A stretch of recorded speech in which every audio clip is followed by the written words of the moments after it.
Shalom, shalom, shalom.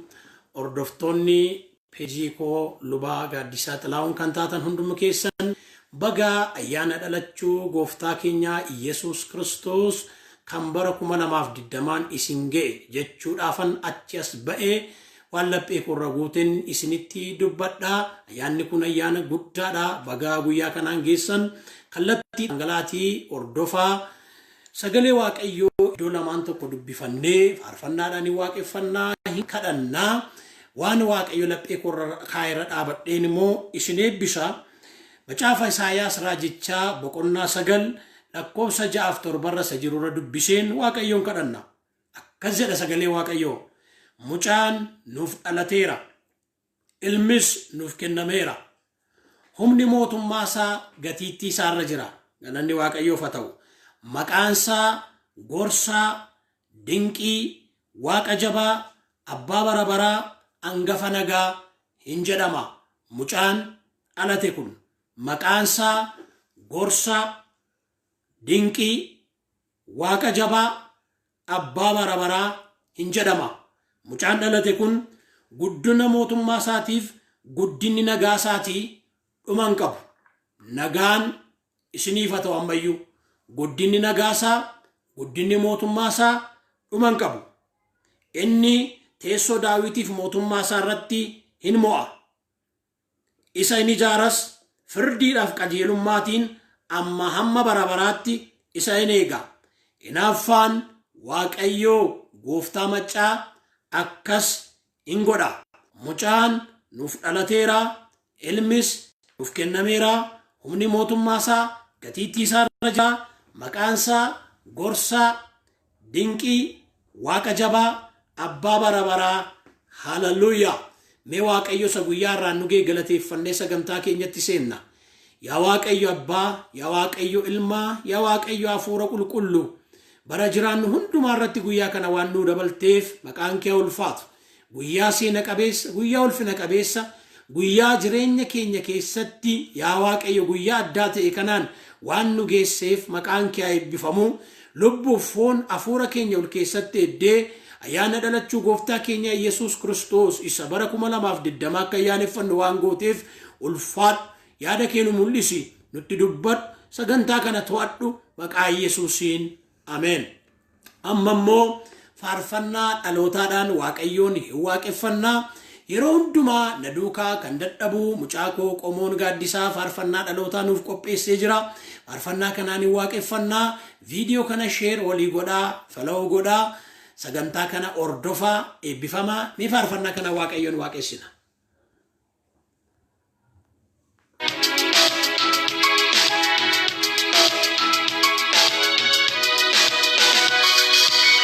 Fayyisan nuuf dhalateera, ifa guddaasa arganneerra.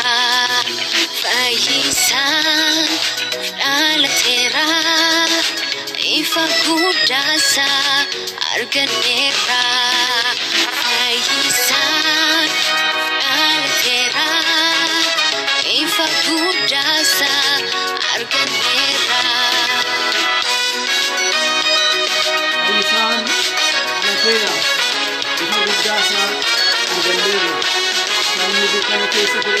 Inni guddaadha, gorsaa dinqiidha, abbaa bara baraa, maqaansaas Yesuusidha.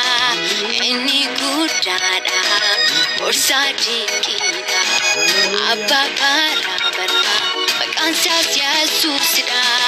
Fayyisaan dhalateera, ifa guddaasa arganneerra.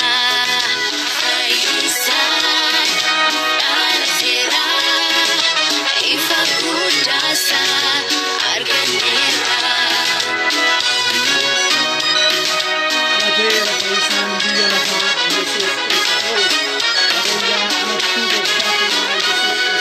Inni bara baraan hin mo'a, teessoon isaas waaqara, mootummaan isaa dhuma hin qabu. Inni bara baraan hin mo'a, Teessoon isaas waan kanaa mootummaa isaa dhumaan qabu fayyisaan dhalateera ifa guddaa isaa arganneerra fayyisaan dhalateera ifa guddaa isaa arganneerra.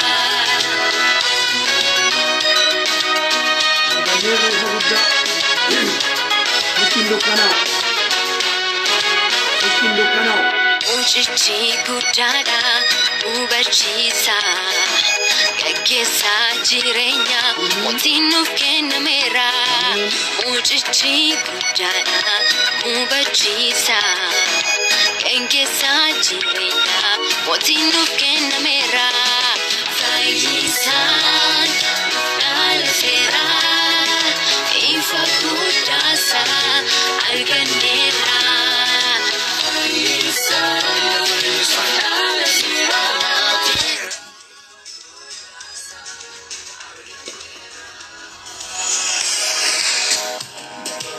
Hallelujah.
Fayyisaan nuuf dhalateera ifa guddaa isaa arganneerra.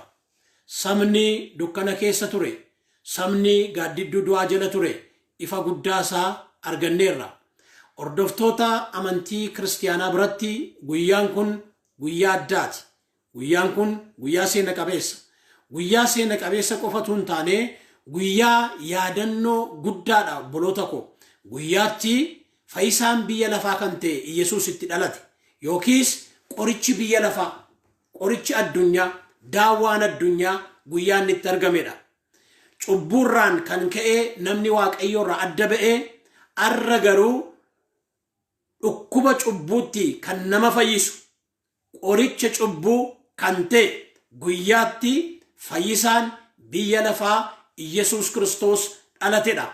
Guyyaan kun guyyaa dinqiidha. Guyyaatti dukkana keessaa gara ifaatti, du'a keessaa gara jireenyaatti, mootummaa isaafu isa darbu keessaa gara mootummaa isaa isa barabaraatti waamamnedha.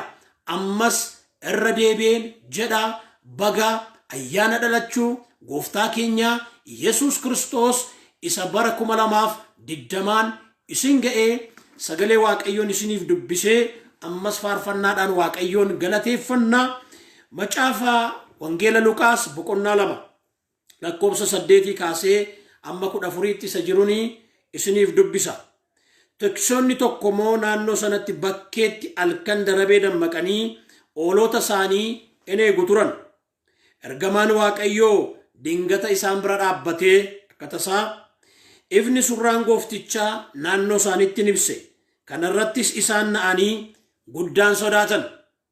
Yeroo san akkas jedhe sagaleen, ergamichi garuu hin sodaatinaa. Haaleluyyaa. Kunoo misraachoo guddaan isinitti himoo, misraachoo guddaan isinitti himoo. Kunis saba hundumaaf kan ta'udha. Ummata hundumaaf kan ta'udha. Addunyaa maraaf, adiif, gurraachaaf, beekaaf, wallaalaaf, dadhabaaf, jabaaf, hiyyeessaaf, sooressaaf hundumaaf kan ta'udha. arra mandara daawititti fayyisaan alateera. Hallelujah. Baga gammadde mandara daawititti fayyisaan alateera. Siif dhalateera, naaf dhalateera, nuuf dhalateera. Warri fayyisaa kan argattan baga gammaddan. Inni immoo Kiristoos goofticha. Milikkiti isaa immoo kana. Mucaan wayyaatti maramee siree horiin keessaa nyaattu irra ciisu argitu isaaniin jedhe. Achumattis kutate ergamoota Waaqayyoo keessaa baay'een ergamicha kana wajjin turan. Isaan immoo akkas jedhan, oqobaan Waaqayyoof Waaqa gubbaatti, nagaanis namoota Waaqayyotti gammaduuf lafarratti jedhanii Waaqayyoon hin faarfatanii fayyisaan nuuf dhalateera. Arra guyyaa boo'ichaa miti, guyyaa gaddaa miti, guyyaa wawwaannaa miti, guyyaa faarfannaati. Ammas faarfannaa kanaan, faarfannaa galataa kanaan Waaqayyoon erga faarfannee booddee guyyaa Yesuus dhalate, gaafa Yesuus dhalate wanta ta'e wanta dinqii tokko isinitti himeen isarra dhaabadheen Waaqayyo afaan kee duukaan jira waan naan jedheef eebba tokkoon isin eebbisaa. Namoonni kallattiidhaan gartanii hirmaachaa jirtan Waaqayyo sinaa eebbisu. Ammayyuu viidiyoo kana sheer godha. Ammayyuu seenaati eebban kanatti aansee sagalee Waaqayyo dhaabadhee akka lubaatti isin eebbisu kana fudhadhaa. Isin irratti ta'a amantiidhaan eegaa Waaqayyoon faarfannaa kanaan waaqeffannaa hin faarfatanedha. Ha faarfannu faarfannaa galataa kana har'a guyyaa gammachuu.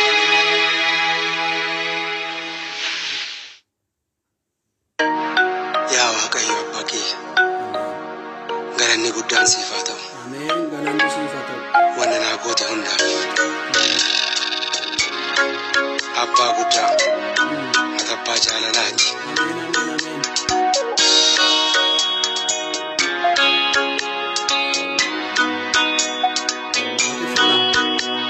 Hiixadheen dhaqqabu bakka ati jirtu jedhiin dubbadhu fagoonarraan jirtu. Mana kiyyaa keessa lubbuu kiyyaa keessa akka jirtu hime aniin of dammaqsa. Hiixadheen dhaqqabu bakka ati jirtu jedhiin dubbadhu fagoonarraan jirtu. Mana kiyyaa keessa lubbuu kiyyaa keessa akka jirtu hime aniin of dammaqsa. Dammaqsa anafin dammaqsa maqaa kee ol qabee leellisa. Galata guddaa fudhadhu gooftaa sitti baay'atu eessitaan kaala. Galata guddaa fudhadhu gooftaa sitti baay'atu eessitaan kaala.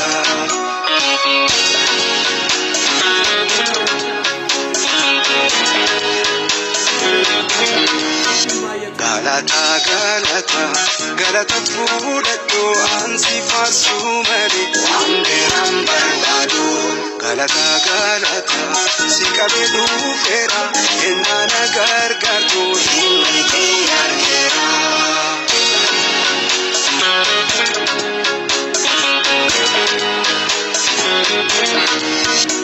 Guyyaa gaafa rakkoo waan sitti gadheera ayyaana namartee jenna gadheera. Nagayaan bahee nagayaan galaa eenyummaa kan kee hundaan achaala. Nagayaan bahee nagayaan galaa eenyummaa kan kee hundaan achaala. Jireenya si wajjin dansaadha. Barata guddaa Yesuus ansifaadha. Nagammachifnee ofiin naqabnee ergaan si argee mee maal barbaade. Galata galata galata fudhadhu ansi faarsuu malee waan beeran barbaadu. Galata galata si qabee dhufeera ennaa na gargaartu inni kee argeera. Guyyaa gaafa rakkoo waan sitti gadheera ayyaana namartee jireenya gadheera. Nagayaan bahee nagayaan galaa eenyummaan kan kee hundaan achaala. Dukkana keessaa ifaan na baaftee na Naguddifteetta abbaan aftaate gaaffii hin qabu gocha kee irraa araarri kan kee na argateera.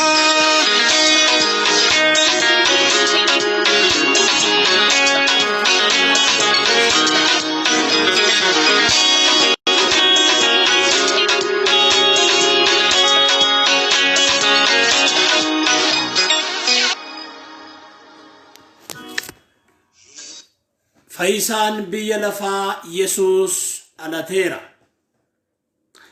Sagalee tokko dubbiseen sagalee kanarra dhaabadheen isin eebbisa. Ifama guddaa gidduutti mucaakotti waa'ee. Luqaas boqonnaa 2 lakkoofsa 25 kaasee nan dubbisa akkas jedha. Waan dinqii ta'e tokko. Bara sanatti namni maqaan isaa Simoon jedhamu tokko Yerusaalem ture. Namni kun abboommi Waaqayyoo kan eege, Waaqayyoon kan sodaachaa kan jiraate, fayyisaa Israa'eliif dhufu kan eeggatu ture. Simoon kun hafuurri qulqulluunis isarraa boqotee ture. Simoonirra kanaan duras fayyisaan gooftichaa isa abdachiifame ituun argiin akka hin duune hafuurri qulqulluun isatti mul'ifamee ture. Fayyisaa goofticha ituun argiin akka hin duune hafuura qulqulluun isatti mul'ifamee ture. Amma immoo hafuura qulqulluun geggeeffamee mana qulqullummaatti ol galee Maariyaamiif Yoosef akka seera isaaf raajwachuuf mucicha Yesuusin mana qulqullummaatti ol galchani. Yommuu Simoon mucicha fuudhee kaasuutti baatee Waaqayyoon galateeffatee, egaa yaa gooftaa akkuma dubbattee turte garbicha kee nagaadhaan jireenya kanatti hiiki. Fayyisuu kee ija kootiin argeera. Sabni hundinuu akka arguuf kan qopheessite. Innis ifa warra saba Waaqayyoo hin ta'in akka mul'iftuuf saba kee Israa'eliif ulfina akka ta'uuf jedhe. Nama Simoon jedhamu tokko argina kutaa kanarratti. Simoon kun macaafni qulqulluun akka dhugaa isaaf ba'u maqaan isaa Simoon namni jedhamu kun Yerusaalem keessa jiraata. Namni kuni abboommi Waaqayyoo nama eeguudha. Waaqayyoon sodaachaa nama jiraachuudha. Fayyisaan akka arguun isarra jiru nama itti dubbatamedha.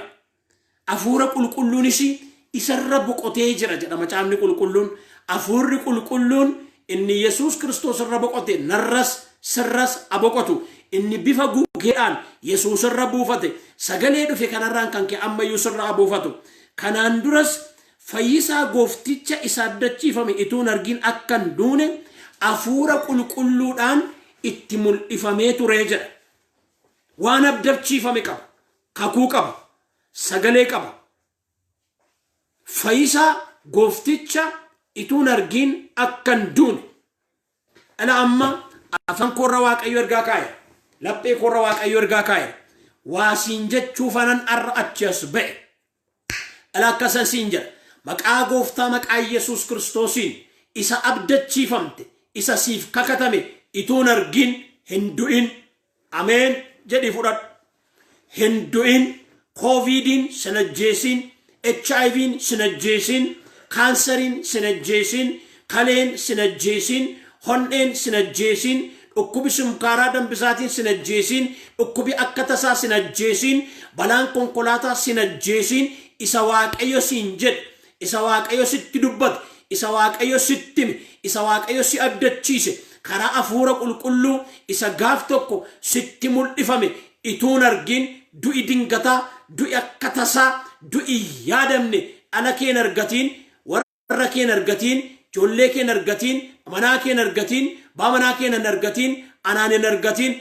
Ilaa fudhaa yeroo kana sinirraan kana ifadhaa. Maqaa Yesuusiin hafuurri du'aa sirraa haa cabu. Humni du'aa sirraa haa cabu. Maqaa Yesuus Kiristoosiin isa abdachiifame ituun argiin hin du'in akkas jedha. Isa abdachiifame ituun argiin akka inni hin duune jedha. Simoon isa abdachiifame ituu hin argiin hin duune argee du'e.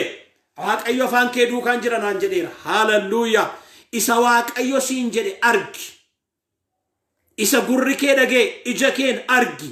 Akkuma dhagee arge akkuma Iyyoob jedhu isa waaqayyo siin jedhe baratitti argitu meefud barri 2021 baratitti isa waaqayyo siin jedhe waa'ee keef waa'ee mana keef waa'ee maatii keef waa'ee firoota keef waa'ee waldaa keef waa'ee biyya keef waa'ee saba keef waa'ee lammii keef isa waaqayyo siin jedhe baratitti argitu siifaa ta'u faankee duukaanan ta'anaan jedheera waaqayyo waan ati dubbattu nan godhanaan jedheera waaqayyo akka lubaattis isa kana siin jedha oh hallelujah hallelujah hallelujah amen jedhaa fudhadhaa ammayyoo ofirratti dubbadhaa isa waaqayyo siin jedhe akka Simoon nama argartu nama argitu siifaa ta'u Simoon isa waaqayyo isaan jedhe yemmuu arge akkas jedhe yemmuu Simoon mucicha fuudhee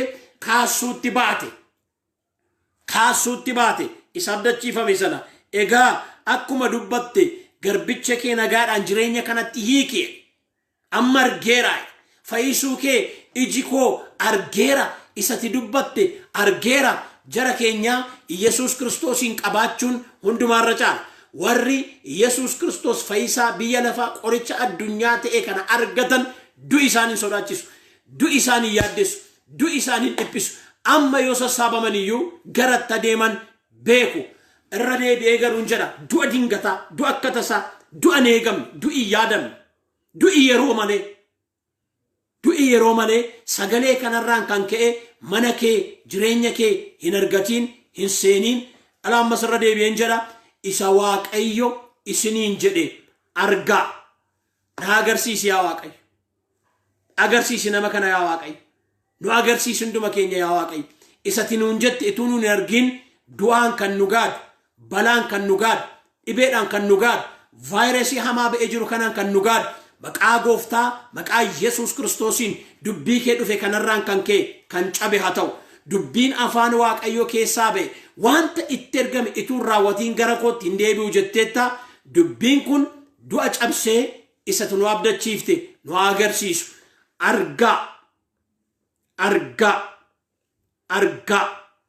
isa waaqayyo isin abdachiise argaa anaafis siifis hunduma keenyaaf bara arguu nuuf haa ta'u ammas irra deebi'een jedha bagaa ayyaana dhalootaa gooftaa keenyaa Yesuus Kiristoos kan bara 2020 isin ga'ee ammayyuu darbaa argaa darbaa jiraadhaa darbaa waaqayyoof hojjedhaa waaqayyoon tajaajilaa waaqayyoon eebbisaa alkan kun alkan waaqayyoon itti eebbifnudha yeroon kun yerootti waaqayyoon eebbifnudha ammas faarfannaa tokkoon waaqayyoon waaqeffannee kan gammade yoo jiraate hafaarfatu waan jedheef warri gammaddan waaqayyoon waaqeffanneetu isa booddee sagantaa keenya xumurraa eebbifamaa akkuma kana saba keessan yaadadhaa biyya keessan yaadadhaa warra rakkatan yaadadhaa gaafa Yesuus Kiristoos dhalate kennaatu kenname waan qabdaniin ol bira dhaabadhaa saba hiyyeessa saba rakkataa saba rakkina keessa jirus yaadadhaan isiniin jedha hayaadannu eebbifamaa namoonni kallattiidhaan galtanii na ordofaa jirtan share waliif godhaa viidiyoo kana peejii kana follow godhaa yoo fedha keessan ta'e moo YouTube mataa kootii baneen jira luba gaaddisaa xilaa'uun kan jedhu isas subscribe godhaa comment godhaa like godhaa waliin ga'aa sinan jaalladhaa waaqayyo sinaa eebbisuuf faarfannaa kanaan waaqayyoon waaqeffanna.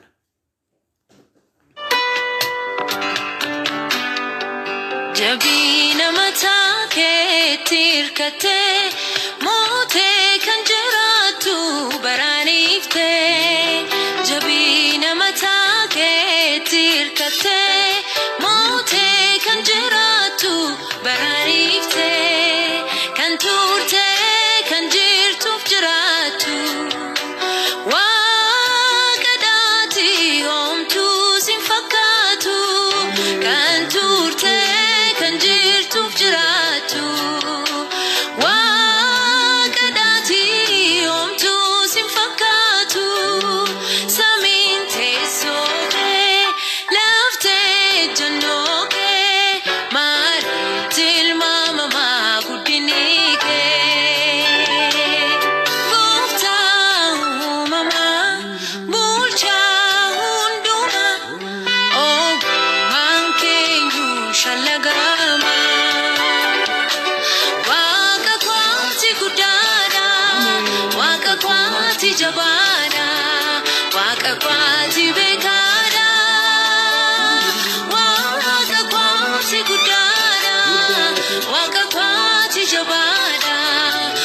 Waaqa kwaati beekana.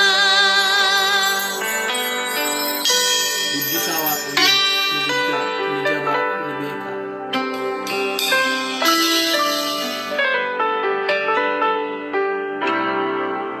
Eenyummaa keef du'a tuun hin barbaadin sababa biraa.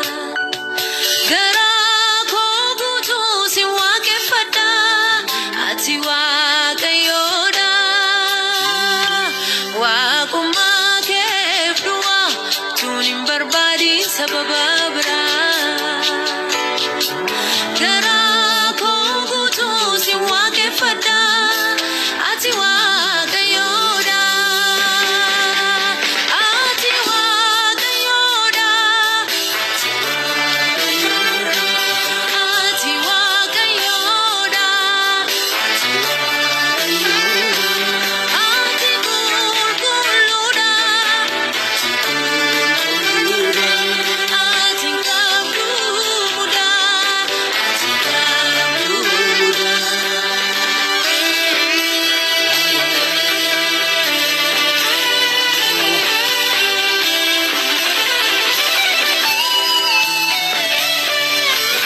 Ati Waaqayyoodha. Ati Waaqayyoodha. Ati Waaqayyoodha. Ati Waaqayyoodha. Ati qulqulluudha. Ati qulqulluudha. Ati qabduudha. Ati qabduudha. Qaba waan hundaa Waaqayyo guddaa. Uuma waan hundaa Waaqayyo guddaa. Qaba waan hundaa Waaqayyo guddaa. Guddaadha Waaqayyo. Uuma waan hundaa Waaqayyo guddaa.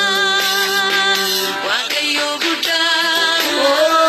Waaqayyo guddaa. Waaqayyo guddaa. Waaqayyo guddaa. Waaqayyo beekaa. Waaqayyo beekaa. Waaqayyo beekaa. Waaqayyo beekaa. Ati guddaadha. Guddaa gararraa. Namni malee kan bara baraa. Kophaa kee gooftaa. Kophaa kee mootii. Waaqayyo koo atam dinqiidhaati. Ati guddaadha. Guddaa gararraa. Namni malee kan bara baraa. Kophaa kee gooftaa. Kophaa kee mootii. Waaqayyo koo atam dinqiidhaati. Waaqayyo koo atam dinqiidhaati. Waaqayyo koo atam dinqiidhaati. Wedduu babbareedaa. Maqaa kee kabajaa nan oolfata. Kan akka kee hin jiru waaqa koo.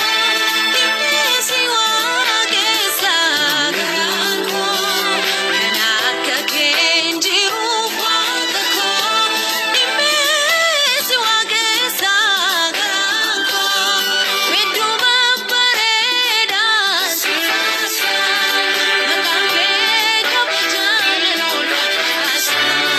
Kan akka kee hin jiru waaqa koo. Dhimmeessi waaqessa garaan koo. Kan akka kee hin jiru waaqa koo.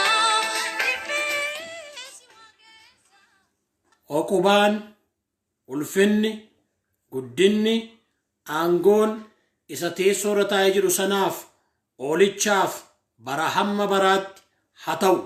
Uumamni lubbuu qabu hundinuu, uumamni lubbuu qaban arfanis ameen jedhan, maanguddoonnis gombifamanii sagadanii oqubaan, ulfinni, guddinni, mootummaan siif haa ta'u. Fayyisaan nuuf dhalateera. Dhalachuun gooftaa keenya Yesuus Kiristoos inni bara 2020 nuun har'a ayyaaneffachaa jirru kun jireenya kee keessatti waan haaraa hojjetee adarbu. Inni jireenya Maariyaam keessatti waan haaraa, waan seera uumamaan ala ta'e, waan saayinsiin ala ta'e, waan haaraa inni hojjete. Dhalaan margaa kan afaan korra dhufeera.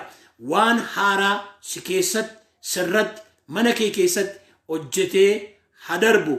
Namaaf kan hin danda'amne Waaqayyoof hin danda'ama. Ilaa yeroo kana yaa Waaqayyo sin kadhadhe, namni yeroo kana hidhamtee sireerra jirtu, hospitaala jirtu, qoricha addunyaa kana keessa jiruun kan dadhabame siif danda'ama. Danda'ummaa keetiin nama kana furi, nama kana gargaari, nama kana argadhu, nama kana irratti wanti dinqiin haa ta'u. Eebbifamaa baay'een isin jaalladhaa, isin kabajaa. Lallabaaf miti irra kanan beena guunnaan achi as ba'ee baga geessan isiniin jechuufan achi as ba'ee kennaa haadha manaa koo Gaaddisee Baqqalee, mucaa koo hangafa Kakuu Gaaddisaa, isa lammaffaa Qomoo Gaaddisaa, ishee sadaffaa Aduu Birraa Gaaddisaa, maatiin koo hundinuu baga geessan isiniin jennaa. Kennaa kana isiniif laanneerraa nurkaa fudhadhaa. Viidiyoo kana sheer waliif godhaa. Peejii kana follow godhaa. Yoo fedha keessan teemee YouTube keenya subscribe godhaa. Yeroo hundumaa roobii ol argina. Waaqayyo nuuf kennee walii wajjin waaqeffannaa. Nubi akkas jedhee haa eebbisu waan jedhuuf eebba kanan isin eebbisaa. Amantiidhaan garaa keessaniif harka keessan gara Waaqayyootti fudhadhaa. Eebba kana fudhadhaa. Waaqayyo isin haa eebbisu, isin haa eegu. Waaqayyo fuula isaa isiniif haa ibsu, isinitti haa araaramu. Waaqayyo fuula isaa gara keessanitti haa deebisu. Lafa isin jirtanitti nagaa isaas isiniif haa laatu. Maqaa Abbaatti, kan Ilmaatti, kan Hafuura Qulqulluu Waaqayyo tokkoon. Ameen, ameen, ameen.